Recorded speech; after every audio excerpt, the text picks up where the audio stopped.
Radha Madhava Kunja Vihara Jaya Radha Madhava Kunja Vihara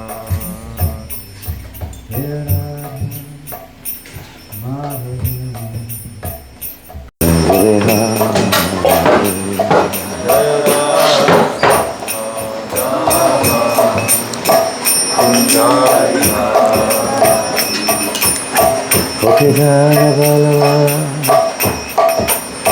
Girivara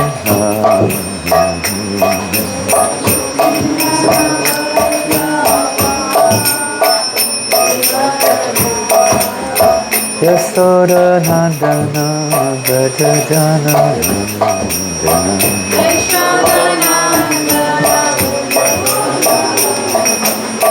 Yamuna Tira Vanachara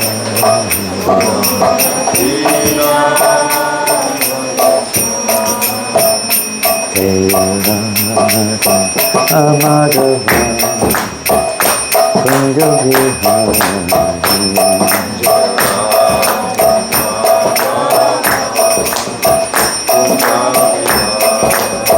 Jaya Radha Madhava Kunja Vihara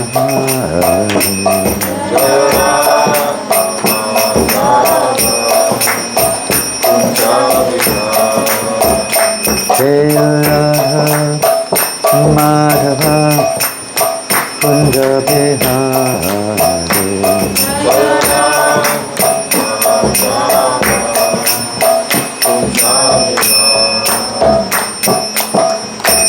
Jaya Vishnu Para Paramahamsa Parivajkacharya Ashtachasra Shri A.C. Bhaktivedanta Swami Prabhupada Ki Srila Prabhupada Ki Anantakota Vaishnavinda Ki Shri Shri Gaurnitai Ki Shri Shri Panchatattva Ki Shri Shri Radhabhadava Ki Harinama Sankirtanam Ki Brihat Madanga Ki Shri Prabhupada Ki Gaur Premanandi Grantaraj Srimad Bhagavatam Ki. All glorious to the assembled devotees. All glories to Sri Guru Gauranga, all glories to Sri Prabhupada. Namo Vishnu Padaya Krishna Prastaya Bhutale Sri Mate Bhaktivedanta Swami Tani Namaste Saraswati Gauravana Prachadana Nirvasesha Sanyadari Astachari Satarine.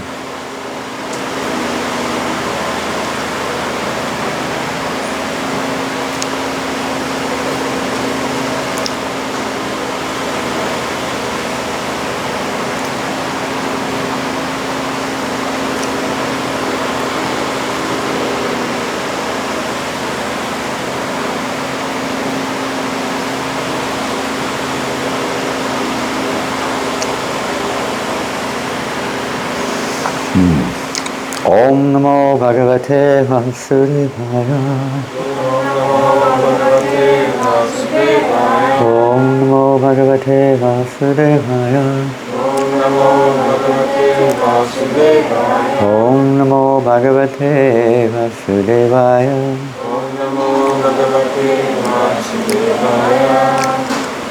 Nanda Gopa Adayaha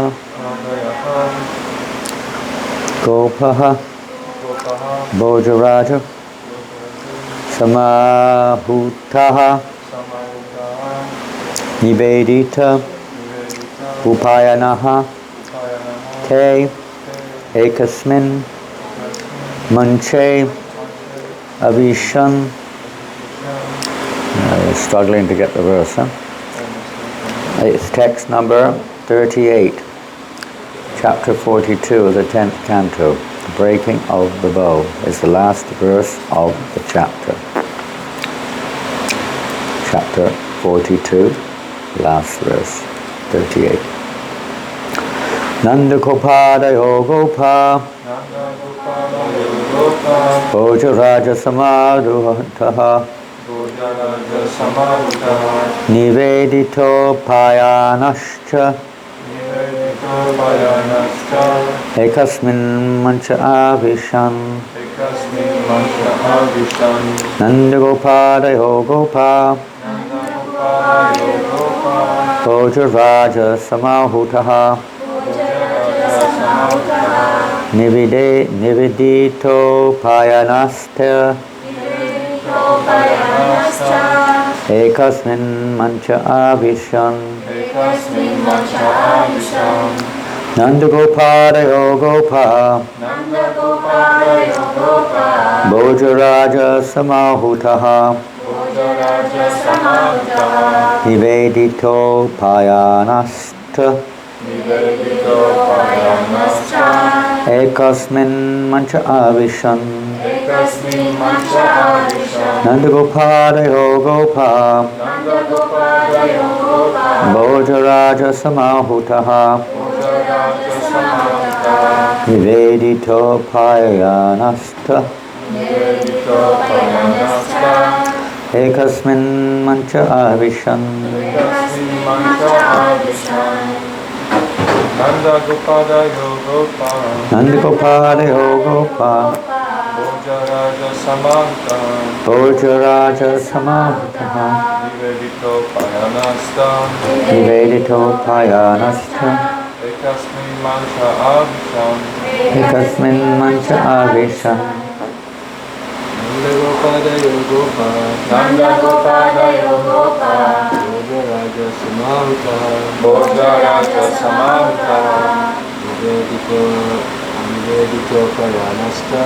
Nivedito Payanasta Ekasmin mancha avishan. Ekasmin mancha avishan. Ladies Nandagopadayo Gopa. Nandagopadayo Gopa Bojaraja samahutaha. Bojaraja samahutaha. Payanasta. Nivedito Payanasta Ekasmin Mancha Avishan Nandagopadayo Gopa. Nandagopadayo gopa. Bojaraja samahutaha. Bojaraja Samahutaha Nivedito payanasta. Nivedito Payanasta Ekasmin Mancha Avishan Nandagopa Adayaha headed by Nandagopa Gopaha, the cowherds, Bojaraja, or Konks, king of the Bojas, Samahutaha, called forward, Nivedita, presenting, Upayanaha, their offerings, Te, they, Ekasmin, in one, Manche, viewing gallery, Avishan, sat down. Nanda Maharaj and the other coward men, summoned by the king of the Bojas, presented him with their offerings, and then took their seats in one of the galleries. You know this word gallery? You know what it means? Gallery. You know this word? Well, it used to be a common word, but maybe not so common now. Does anyone know what it's referring to in one of the galleries? Balcony? Yeah, it's something like a balcony.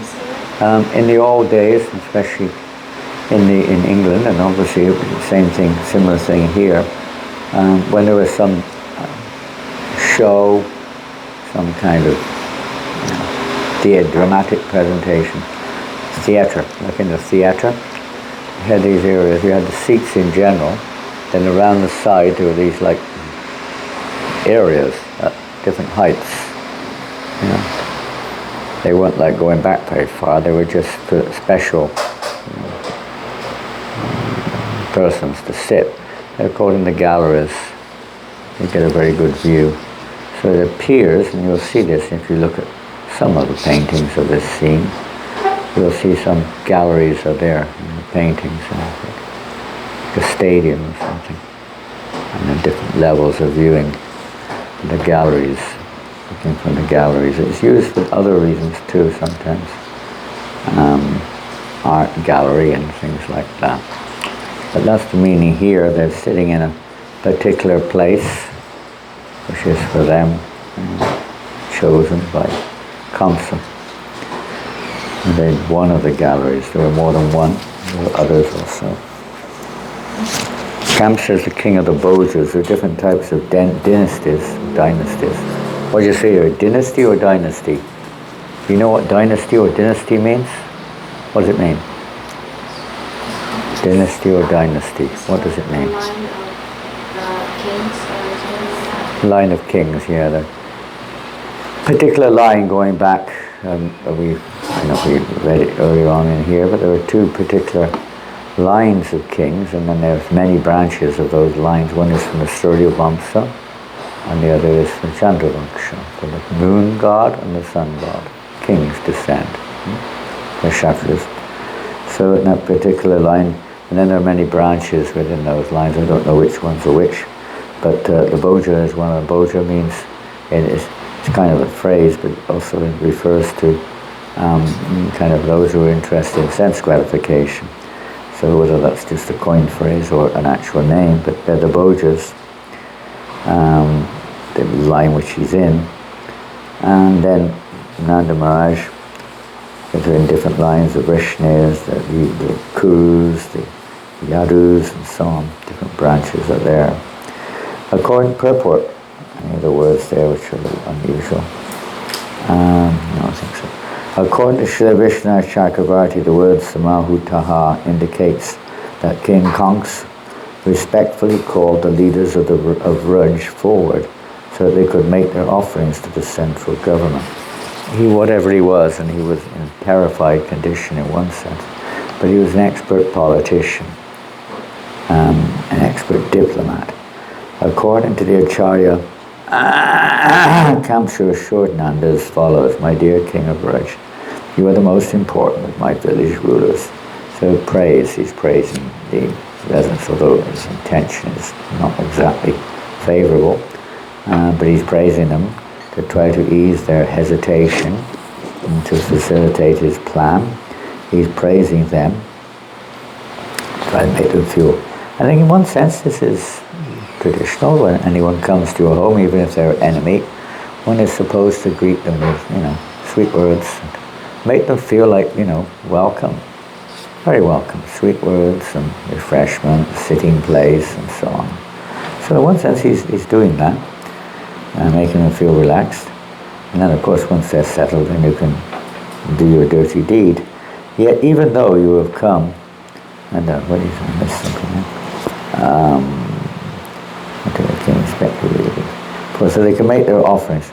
According to the Acharya, Kamsa assured them Nanda as follows: "My dear King of Vraj, you are the most important of my village rulers. Yet even though you have come to Mathura from your coward village, you have not come to visit me. Is that because you are frightened? Don't think that your two sons are bad because they broke the bow.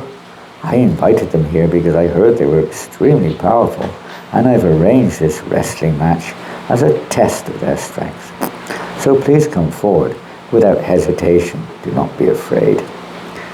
And trying to ease their fear. And then, of course, he has nefarious intentions. But Srila Vishwanath Chakravarti further states that Nanda Maharaj noticed his two sons were not present, apparently out of disrespect for King Kamsa's order.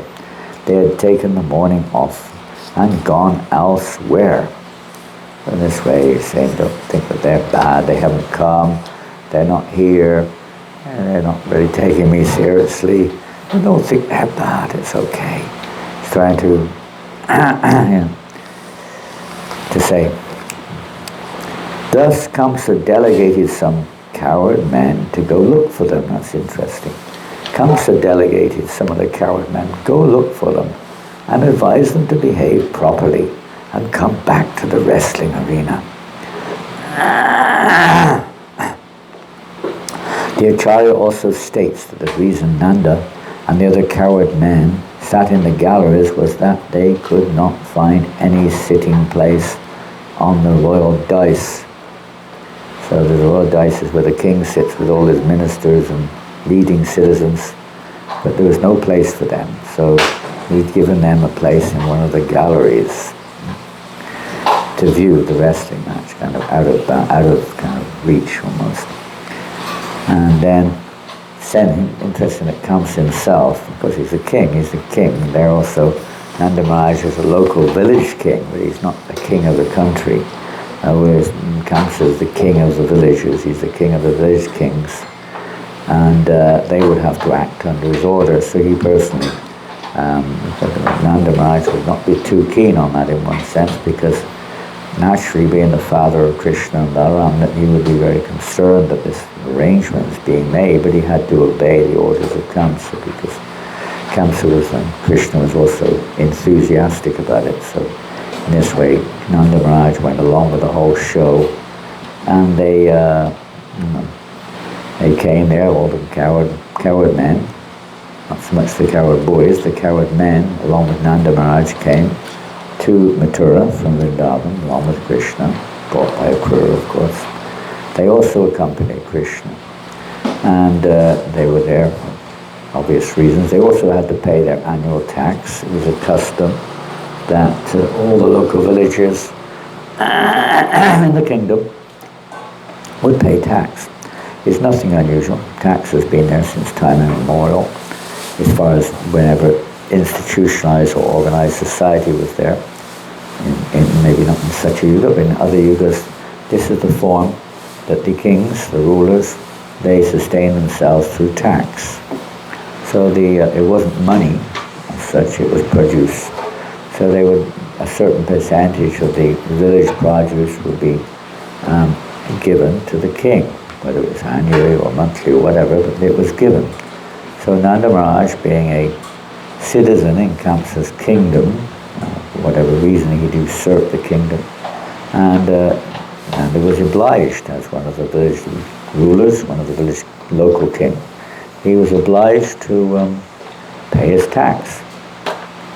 So that's one of the reasons he came forward to offer the whatever gifts you say, but it's actually like we have in our society. Everywhere they have tax. A person is earning a certain percentage is given to the government for maintenance of the country, roads and health and prisons and whatever else they have, defense, and so many other things which they use it for, to maintain the overall country. It's supposed to be for everyone's benefit. So similarly here, the tax is paid, but it's not necessarily paid in the form of money, as we know, or gold. Maybe sometimes also they have gold, but generally speaking, it's in terms of grains or products produced from the farming. Most of the wealth of society was based on the land. It wasn't based on factories. There were no factories as such. Some local, making hooves for horses or leather. Certain persons would make leather products or clothing or something, but it wasn't industrial like we see today. It was just a local situation. Somebody would be the builder, someone would be the cobbler, and so on. So they would be local products, but the village would produce lots of food, and most people would be engaged in that business of producing food. There will be certain areas where people produce on a large quantity. Just we've heard about the washermen, for instance. There will be persons who are making cloth maybe on a slightly larger scale, but they're usually under the king's direction. Otherwise, the king would tax. Usually it was 25% of your produce will be given, utilized for the service of the king. It was his way of sustaining. Each order of life had their own means of sustenance or maintaining their livelihood. The Brahmins would not take a wage. They would never accept a wage. They would only accept charity for their services. They were never obligated. They were never, you could say, compromised in any way in their dealings with others. They would speak the truth. They're the representatives of God. They speak the truth in a way which is, of course, so appropriate to the situation, particularly to the kings, to try to make sure that the kings guide society in the right direction. So Kamsa was supposed to be a Kshatriya, a king, but he wasn't taking advice from Brahmins. He had perhaps some compromised ministers who would advise him according, and he would listen. And this is a common thing, that people have their agendas, their leadership. They only employ and engage persons who agree with them, who have a similar agenda, or agree with their agenda for whatever reason. And they don't listen to the actual self-realized souls who can guide them beyond and above their level of understanding. And definitely in the case of Kamsa, he was not interested to hear good advice from Brahmins. And so consequently, he continued his demoniac program. Vaishyas, they work under the kings. They're given by the kings a tract of land, by the big king, a tract of land, and they get on with their business. The king doesn't interfere. As long as they're doing their duty of farming, the king does not interfere. Like Nanda Maharaj is not that he does the farming necessarily, but he organizes all the local villagers, the local situation to produce. He may also do farming directly, but he's basically the leader of the local farming or the local village, whatever they're doing. They're Vaishyas, they're very good organizers, they're very expert of what they're doing. So he was expert, and he was a good organizer. So he was recognized by all the other villagers as like their king, their local king.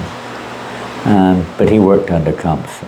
So he did have a choice, but he didn't really have a choice. It was part of society. All the local kings had to work under the main king, and they would pay their taxes. The local kings would get, depends what they're doing, they would generally speaking just survive. The Vaishyas would survive on what they're doing. In other words, they produce, they trade, they may bank. It's not quite the same as today's banking. Maybe usually it's with some merchant or something. The produce is held, the wealth is held. But they would, in this way, they would sustain themselves by the products of the land, and they would give a percentage to the king, and he would maintain the country or his own kingdom like that from the produce of the Vaishya, percentage of the Vaishya's wealth. And the Shudras, the majority of people, will be protected by the Vaishyas. They would also work sometimes they may do some menial service for Brahmins, they may especially do some menial service for the kings. Many of the king's assistants and servants were basically Shudras. But primarily the Shudras, or the workers, would work under the shelter of the Vaishyas, producing food as a main business. They would also do the other things, clothing and buildings and what have you. But they were very simple in those days, of course, not complicated like today. There was no big companies selling houses and different things at high prices. Everything was from the land. They make simple mud huts and wooden, very simple structures from nature's gifts. For most people, the kings would have their opulent palaces is another thing, but the general masses would live in very simple, and they were very happy because the society was very peaceful and very nice, and the kings were very concerned and loving towards the citizens and so on. And normally, not like Kamsa. Kamsa was not of the same caliber. He was demoniac by nature. So but nonetheless, these demoniac kings are usually very good diplomats. They know how to get their way by flattering people, by trying to make them feel comfortable. Then they bite. Then they once they've got you, then they lay in, they may kill you or exploit you or whatever it is. It's a normal thing for those who are demoniac. They do the same thing in all walks of life. Even today, this goes on, you make somebody feel you love them and this and that, then you exploit them. These things go on. So Kamsa had this type of mentality, and was Krishna and Balaram were just, this is a pastime for Krishna and Balaram. It's one of their pastimes. It's not like it's some challenging battle going on here from the mundane point of view exactly, or it may seem to be, but they're enjoying this. In fact, everything is arranged by them. Even Kamsa's mentality is all part of the drama, whatever you wish to call it. It's part of the show. Kamsa is very much thinking he's in control, but actually Krishna's in control. even the way Kamsa's behaving, everything adds to the fun. It adds to the pastime. It adds to the lesson that has to be taught. Whatever it is, but it's all part of the necessary unfolding of Krishna's will in the form of this particular pastime, which we'll hear about in the next few chapters, intensifying the fears and the anxieties of Kamsa and even of the other members of the assembly. I mean, the member Nanda Maharaj's and the coward men are, in one sense, tremendous anxiety because, Kamsa, whatever he is, he's demonic, but he's very powerful. Everyone bows down to him, and he's very powerful. And we'll hear about the elephant which he had, which is actually a celestial elephant, which he obtained by battle with. Well, anyway, we'll hear about that next in the next section. But very powerful, and people are naturally scared. You don't know what they're going to do. So in one sense, Nanda Maharaj and the coward men, although they're completely sheltered by Krishna, another aspect of love is they're always concerned for the beloved. So always thinking there's some danger. We see Mother Yasoda and Nanda Maharaj are always concerned that some danger is coming to their son. This is just quite natural, even though he's quite powerful enough to deal with anything that exists. But they don't see it like that because they have a loving relationship with Krishna as a mother and a father.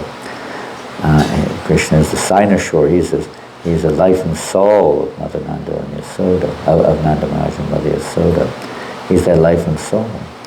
So they're very, very feeling a lot of trepidation, a lot of fear, a lot of concern about what's going to happen, because they knew Kamsa was a demon. And they knew that so many demons had come to Vrindavan to try to, whatever reason, they may not have known the full picture, but they know these demons were always coming to harass Krishna, always. So they're always worried that any moment, mothers are like this in general, especially Asian mothers. They're very much, always concerned about, every mother really, about their child, that the child is safe, the child is protected. It's totally materially normal, and it's an intensive form of paternal affection. But Salyabhav, you don't see your son as God, you see him as your helpless son. And there's an amazing level of devotion. Krishna relishes this rasa, this relationship. And now he's a grown man, he's in the big city. He's not so grown, but he's able to make his own moves here. He's just he's not worried about what Kamsa wants or thinks. And this makes Kamsa even more worried, because who on earth could flaunt my rule like this? What's going on here? These two boys, they're completely fearless. They don't seem to take any concern about my authority, about my position, about the normal behavior when it comes to coming to the king. They seem to be lawless. They're just going about with their own business. What's happening? We were very much in great concern. What's happening here? He had a lot of doubts coming into his mind about what's happening, especially after they broke the bow in half and killed all those little force of soldiers sent by Kamsa. He just killed them all with the bow, and he and Balaram smashed them down with a bow. So he's very worried. Didn't know, where are they? I don't know. I can't say I have that much experience, but I can imagine it's like, when you don't know, where's the enemy? When's it coming? It must be quite kind of... He was, as we heard yesterday, he was having nightmares the night before this wrestling event. He was having nightmares. He was absolutely seeing the most ill omens you could imagine, practically. They used to know this, and certain types of omens indicate a certain situation. And despite seeing all these ill omens, just like on the Battle of Kurukshetra or the Battle of Lanka, ill omens were there for the opposition, but they still go forward. They don't stop. They can't stop. That's their nature. They're conditioned like that. Even though they're going to be defeated, they can't stop. We're sometimes like that too. We know we're wrong, but we still go forward. It's the nature of the, let's say, the conditioned soul with the pride. So Kamsa was going forward like this, and he was still able to make plans. He wasn't panicking from the external point of view, although internally he was, you could say in one sense panicking, but externally he was still very much on top of things. He was still, organizing it and to try to fulfill his plan. He was taking advice from some of his cohorts, some of his ministers who were, similarly motivated, and in this way the whole scene is here unfolding. Don't be afraid, come take your seats, don't worry, your boys are very good boys, I don't mind, they broke the bow and killed a few soldiers, never mind, they're good boys, I've heard they're very strong, I want to see how strong they are, wonderful, they're so impressive, let's see how strong they are. That's why we've arranged this whole wrestling arena, this wrestling match. But you all know what his intention was. He's hoping that the wrestlers would kill Krishna and Balaram. But that's another chapter ahead. But that wasn't the case. So he had his doubts were starting to grow, but he still had to go ahead with his plan, no matter what, even though it was destined to fail. All of our plans in this material world are destined to fail, save and except if we make a serious plan to actually surrender to Krishna. And Kamsa he was forced to surrender. If you don't surrender, you're forced to surrender. You have no choice. One's forced by Krishna in his form of death to surrender. No one can avoid it. But everyone tries to avoid death. We don't want to surrender to God. Death is another form of surrender, but it's involuntary. Of course, for a devotee it's different, but for the majority of people it's involuntary. They don't want it, but it's forced upon them because they're not surrendering to Krishna. Vai hariti vai pumsam.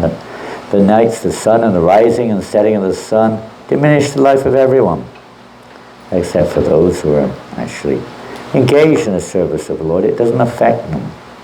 They're not worried about the change of body. They're not worried about death per se. In loving relationship, which we see here between Nanda and Krishna, you could say they appear to be. But that's a different thing. That's a rasa, that's a bhakti rasa, that's a relationship of love for Krishna. But separate from love for Krishna, everyone's afraid. Everybody. One form or another of fear. Only one who has taken shelter of the Lord, completely taken shelter, is fearless.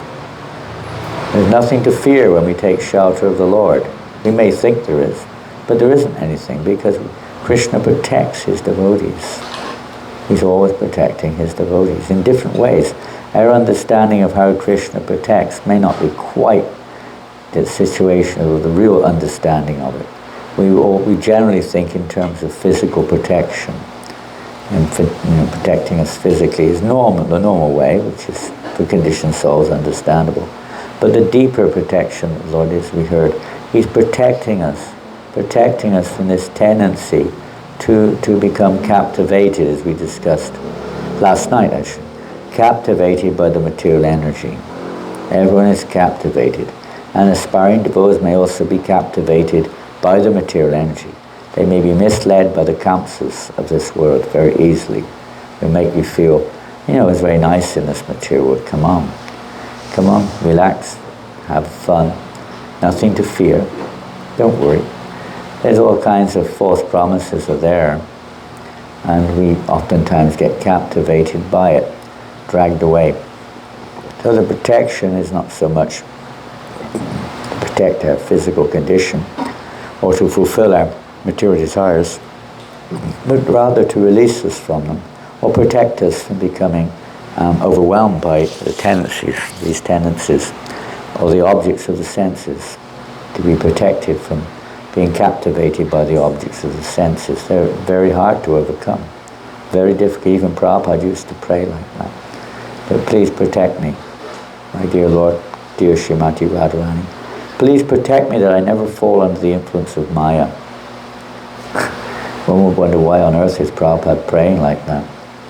But he said that, for our own benefit, not that he's advertising his glories in any way, it was just the nature of a pure devotee of the Lord. They're a pure devotee because they're always taking shelter of Krishna and Radha and Krishna. That's the nature of a pure devotee in this world. They're always under the protection, always under the shelter of the Mahatmanas Mam Pata Daivam Prakriti Mashritu, always under the protection of the divine energy, great souls. So Srila Prabhupada taught that we should always realize that there's samasritaye patapalavaplavam mahatpadam punya yashomarare. There's danger at every step in this world except for those who take shelter of the lotus feet of the Lord. Otherwise we're always in a precarious position. Death may come at any moment. Danger is there at every moment in this world, and the real danger is that we fall into Maya. That's the protection. When we chant Hare Krishna, Krishna Krishna, Hare Hare, Hare Rama, Rama. We're praying to the Lord, please. We're praying to Radha, we're praying to Krishna. Please engage me in your service so that I can no longer be captivated by your external energy. Keeping fully engaged in devotional service. Mam chayogya vicharena bhakti yogena sevate. Those who are engaged in full devotional service, who do not fall down under any circumstances, they transcend the three modes of nature and come to that spiritual platform, Brahman platform, the spiritual platform, where we're no longer affected by the dualities, by the turmoil of this world, by the whirlwinds of this material will no longer affect you, because one is above the modes of nature. One is on a different platform. Just like when we rise above the clouds, we're no longer affected by the storm underneath them. So it's the process of devotional service to try to fix our consciousness on Krishna and to be protected from whatever situation. Every situation is dangerous in its own way, but from all kinds of material challenges or difficulties. For a devotee, sometimes, even Prabhupada writes in the, I don't know if it's in the, where it is, I can't remember, but in one of his purports he writes, we are always afraid that the demons will stop, that the demons will block this Krishna conscious movement. There's another form of, it's like almost like Vatsalya Bhav in a sense, because this movement is like born, is like Prabhupada's, offspring almost. He's created this movement. He's always afraid that someone's going to crush it, just like a parent with a child. But actually his fear is only in relationship to his love for Krishna. It's not because he thinks it's my movement, it's Krishna's movement. But because of love he's thinking like that. It's also giving us an understanding that we should be very careful to protect this movement. And it's not just from the demons outside, it's from the demons within. Prabhupada said this movement can only be stopped from within, not from without. When we ourselves start to, whatever, it's like the same with most of the original practices of religiosity and so on. May have had a pure foundation, but they tend to get somewhat perverted over the generations. Watered down perversions tend to creep in, or whatever, speculation as to what is to be done and what's not to be done, and what's part of it and what's not part of it, tends to come in according to our own conditioning. We tend to have this nature of changing things to adjust to us, but the purpose of religion is not that religion's adjusted to us, is that we're adjusted to religion. But sometimes we get it the wrong way around. Same thing in Krishna consciousness. It's not that we have to adjust Krishna consciousness towards what we see it or what we feel, but rather the other, that we need to, the whole purpose is that we adjust our conditioning, which is imperfect, towards Krishna consciousness. It takes a little while, but at least we have to be willing to accept that. We may not be up to that standard, but willing to realize that that is our goal and work towards it, and not try to diminish the goal, something which, materially speaking, and leave it at that. Something which we feel we can, accommodate. And that's there, but that's not the goal. It should be understood. what the goal is. So the leadership has to know what the goal is and lead people in that direction. Otherwise, just like in Kamsa's kingdom, everyone's either afraid and in hiding, or they submit to him and become implicated in his demoniac program. Hare Krishna, Krishna Krishna, Hare Hare, Hare Rama, Rama Rama, Hare Hare. We're finishing there. Any questions? Yes, Chaitanya. We got back real late last night. What time did we get back? 11:30? 10:30? No, we left there at 10:30. It was 10:40 when we left there. You gave us another 10 minutes to be here. 10:40 we left, so it was at least 11:30 when we got back last night. It was a long program. Hare Krishna. Yes, comment, question, whatever. I was curious, you were mentioning just now how we shouldn't adjust religion, or we shouldn't adjust religion to our own, how we want religion to be, but the other way around. Yeah. So how do we do that? Because even if we read scripture, we have different understandings. Even if it is presented clearly, two different people have different understandings of the same text. Yeah. Well, you could say it's like in education, normal education, isn't it? I mean, a child at 5-year-old is probably learning 2 and 2 equals 4. He's not really the mathematical subject matter for one who's 20 years old is definitely different. I mean, 20-year-old at university is not learning 2 and 2 equals 4. He's learning something much more complex, much more elevated subject matter, you could say. But it's founded on that 2 and 2 equals 4. So the system of education is devised by those who have, supposed to at least, have knowledge of the whole picture, what it's for, what the goal of it is, and so on. So a person's, it's not that they're adjusting, it's that they're providing a necessary aspect which will help that person come to the next stage of maturity or education. They're providing them with that. They don't provide them with that which is further. They may at some point of time understand the goal, but they only provide them what's necessary at that point of time to move forward to the next goal. So that's why it's so important in society that there's leadership. Leadership isn't just someone in charge, it means someone who knows where you're going, knows what the goal of life is. They're not really a leader otherwise, they're a misleader. And we're in that situation, of course. So they may adjust according to time, place, and circumstance. Some of the details, they may not be appropriate to people at a certain stage due to their junior age or their conditioning, but their goal never changes. And it doesn't change the goal. They don't make that compromised situation the goal. They see that as just a step.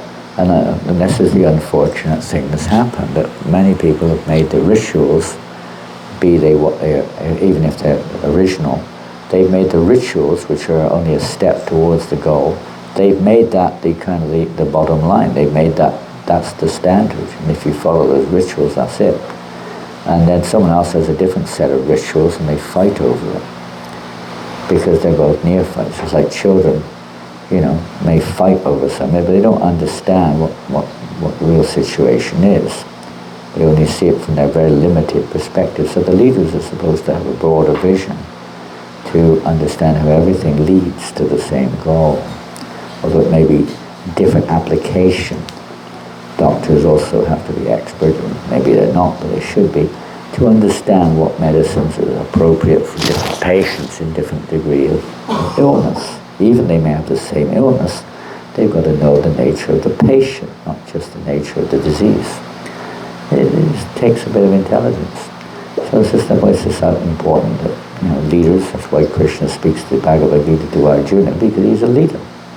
This is meant for leaders of society to understand how to apply. First of all, what is the goal? How to apply these teachings in a way which is actually digestible, a way which is helping the receiver to advance in Krishna consciousness. So like that, the leaders of Brahmins particularly have a very important responsibility to keep that always in the forefront. Always in the forefront. The kings are supposed to execute this. And they're the executors, they're the ones who implement it in society, and the instructions of the Lord, how to guide people towards the ultimate goal. So it will be a little different in different situations because different people are at a different stage of conscious evolvement. So we have to see that. We were reading the other day in the pastimes of Prithu Maharaj. Where was that? I think it was in Brisbane. How Prithu Maharaj as a leader was so expert. He could understand the mentality of each and every citizen and what was appropriate for them to act in a way which would help them to advance towards the ultimate goal of life. Of course, we're not as expert in any, we can't even understand our own minds half the time. We don't even understand ourselves, what to speak of others. But that's the idea anyway. And it's very complicated in Kali Yuga. It's always difficult, but it's extremely complicated in Kali Yuga. First of all, to find such a leader is extremely rare, if at all. And secondly, then the citizens don't want to follow them anyway. The modern day system is not devised at all with that goal in mind, in general. If there's any religious thing, it usually blocks you at a certain point of time and that's it. Don't look beyond that. That's the beginning, middle and end of life's purpose. And others say differently, so they quarrel over it, trying to see some unity, but it's very difficult when one's fixed in one's understanding like that, kind of halfway understanding. But a leader has to see the whole picture. He has to be understand that. It's very difficult in Kali Yuga. Therefore, we see that Lord Chaitanya Mahaprabhu has made this possible for all. Whatever our misconceptions are, whatever our conditionings are, if we absorb ourselves in Sankirtan, chanting the holy names of Krishna, then the purpose can be achieved.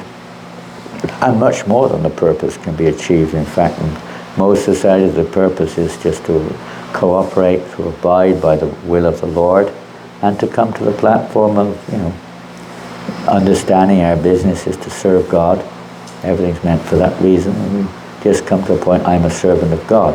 But Lord Chaitanya has gone a lot further than that. He's given, just like we have this relationship here of Nanda Maharaj and Krishna and Balaram, which is very, who could imagine that you can have such a relationship with God?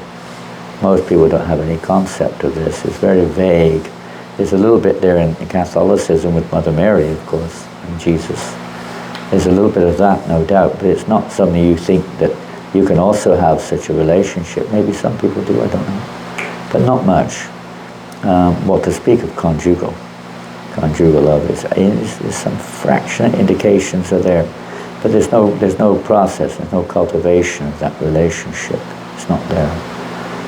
Where Lord Chaitanya has given us this situation where, by pure chanting of the holy name, one's natural attraction to serving or pleasing Krishna in any one of the five rasas will manifest. It will naturally occur. It's not that it is imposed upon one. Prabhupada makes it clear. It naturally awakens in due course of time. Whereas in the normal system of going through the stages of varnashram, which is a kind of accommodating system, but it's God's accommodating system, it's not man's accommodating system. When we start to meditate, that's different. We find out what God's program is, Krishna's program is, to help us conditioned souls to connect and to progress. That's the leader's job, to do that. But the process of Lord Chaitanya's sanctity movement is one of individual. Of course, we do collectively also, no doubt about that. That's why the movement's there.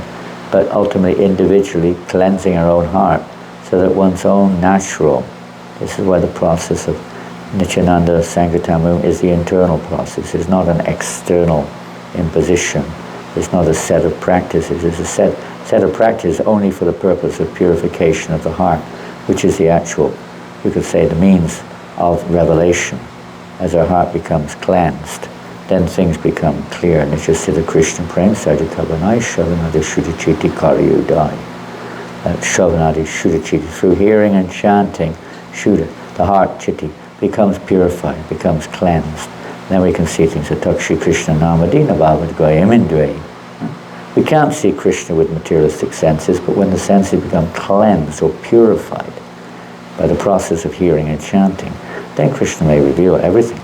It's as simple as that. As the sun reveals everything when it rises in the morning, more or less, we can see things. Can't see in the dark. So the cleansing of the heart through the Sankirtan movement. And then a natural, Nityasiddha Krishna Prem Shavana, that natural affection or attraction for Krishna will awaken in our hearts through this chanting and hearing about Krishna. This is especially the Mahamantra, of course.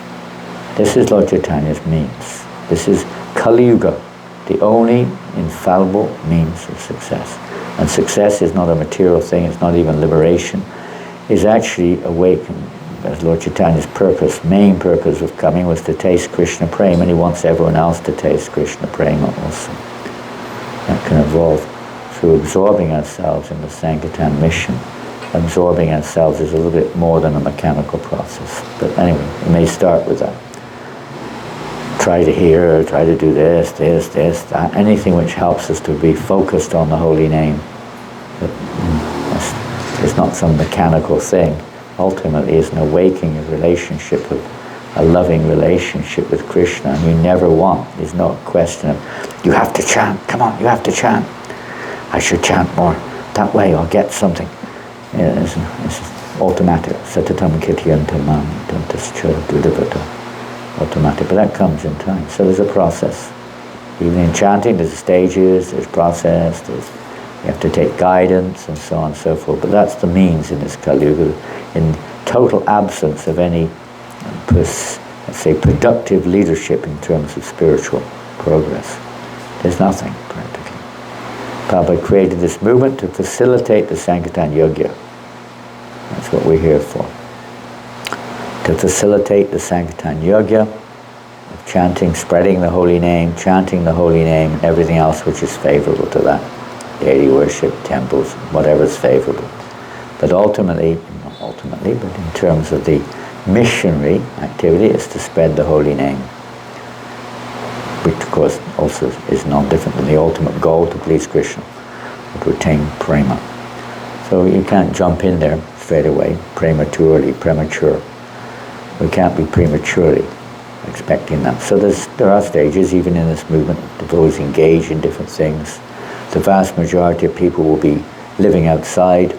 They'll just be supporting the Krishna conscious movement, that's the idea, and gradually progressing. The yogya, the sacrifice for this age, the yogya by Vishnu for this age, Varnashram may be there, but it's just to somehow support and facilitate the Sankirtan movement. As much as possible, if other things are favorable, they will come in. But the hope is that everybody will become favorable, at least, towards Krishna consciousness. Some positive connection, or some connection of some sort with Krishna consciousness. They may not become practitioners, but at least connecting. So devotees have to be dexterous, expert in finding ways that people can connect. It may not be exactly full-time or complete commitment, but some way give a donation. Offer your qualifications in some way serving Krishna. Take prasadam. Whatever it is, but some connection is there. Some connection. Devotees have to see how. Prabhupada even writes, for instance, Hari Bhakti Vilas, which is a book of do's and don'ts for Vaishnavas, for various reasons. This was compiled by Gopal Bhatta Goswami and Sanatan Goswami for various reasons. And it's full of all kinds of Vedic statements and statements for Vaishnavas, which are very important. But to understand which ones are applicable and which ones are not, that's another thing altogether. Prabhupada says, what may be applicable in India may not be applicable in the Western world. He said this Hari Bhakti Vilas was particularly written for India, for the Indian community, the Indian culture, who's supposed to know, Vedic standards and so on. But it may not be applicable in other countries. One has to see what actually is appropriate for the particular people of that place. So that's the expertise of a very advanced Vaishnava. We may not have such expertise, and we'll fight over that too. We'll criticize others over that too. But you have to see a little bit by the result, not just by the, by our likes and dislikes. What is the result? They say the proof of the pudding is in the eating, or you judge things by its results also. You have to see what the result is. And we see devotees, they're employing various methodology to present Krishna consciousness, which may not be so traditional by Indian standard, by Vedic standard. It's just like last night we had a program in Tay, in the little house there with Balaram and his team. I mean, and you've got the video, right? Of the yagya? You have a video. Who could have imagined such a thing? Unbelievable. There's like how many... what did you say? You said, made a comment about that, isn't it? But, don't say that. Don't say it, okay. It's just inconceivable, all these young Filipino men and girls all sat around with tattoos from top to bottom, all sat around. It's Tay Tattoo. The place is called Tay Tattoo, I think, isn't it? Tay Tattoo. Tay Tattoo. So they're all sat around performing a yagya, and Balaram's doing this yagya. I've not seen many devotees. I haven't seen hundreds and thousands of yogyas, but it's incredible. I mean, he was just like, he sounded, if you didn't know what he looked like, you'd think he was a South Indian Brahmin rambling on there. He was just going on like a rocket with the mantras, huh? Like a rocket.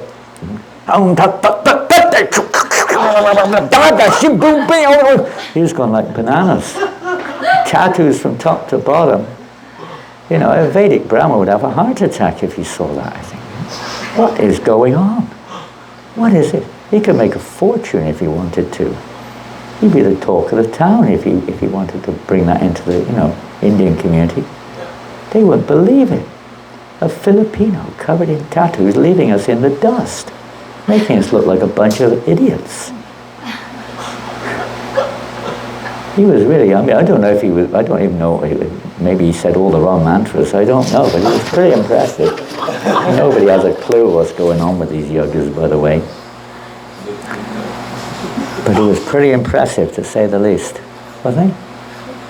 It was almost, you had to laugh. I mean, it's just incredible. All of his assistants are even more covered in tattoos than he is. And they're sat there, doing this and that, chanting this and that. Woo! Who would have thought possible in the Philippines? Just unbelievable. Unbelievable. You should put it on the YouTube or something. It would probably be quite interesting. What people would think, Wow. Tiny little room, tiny, like almost semi-derelict house. This is going on there. People are cramped in there. The temperature is 100 degrees centigrade almost. Not quite that much, but pretty hot. Fire blazing away. No, it wasn't initiation. It was a name-giving ceremony for the baby. Hare Krishna. Hare Krishna. That wasn't something Prabhupada emphasized, but it was just so impressive to see that. And we brought the devotees together, and there was kirtans throughout the whole thing, so it was nice. Kirtan was going on non-stop. He had such a loud voice that even though the kirtan was going on, you could still hear everything he was saying. Isn't it? He had like roaring like a lion throughout the whole thing. Went on for about 50 minutes. He was just roaring for 50 minutes, non-stop practically, non-stop. And he was occasionally looking at the paper at something down there, but most of the time he was just flying with it. Most of the time. Had a sharp brain. Srila Prabhupada ki jai. Tomorrow start a new chapter. Krishna kills the elephant, Kuvalayapita. Goswami Maharaj ki jai.